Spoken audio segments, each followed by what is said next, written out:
You guys probably already know this, but some of the best, or at least some of my favorite artists are relatively unknown, pretty unpopular. Today, I thought I'd just give you guys some recommendations. I'm just gonna recommend 5 lesser known artists that they're some of my favorites. So let's get started. First band I'm gonna highlight is Chaotic Resemblance. These guys are really cool. They're just like a little Christian metal band.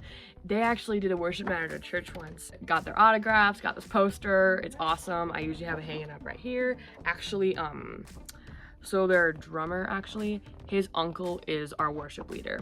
And there were lots of Chaotic Resemblance fans in our church because of that. Second band I'm gonna talk about is Bella and the Dragon.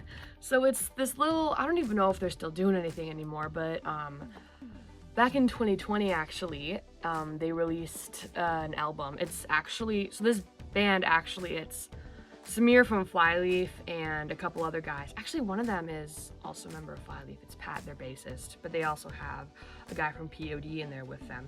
They did some good music. It's a pretty, I'd say, like, the songs in there are pretty diverse. His goal with it was to let each song be its own, which I definitely see. Like, they don't all sound the same. I personally think they did a good job at that. So it's like in a little alternative indie kinda little project, and it's so fun to listen to. They have some really fun music. Check them out, Belle and the Dragon. They have a YouTube channel too. This one you might know if you watch the YouTube channel Jay Stu, Hyperfenton.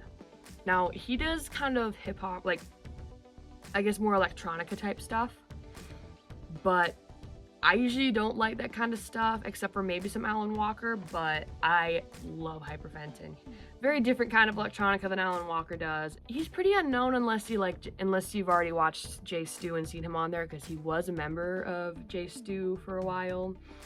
I think he might be back. But either way, he's actually a youth pastor from Texas, and he just has been releasing music for a while, and I think a lot of it's pretty fun, pretty good. So yeah, Hyperfenton, check him out.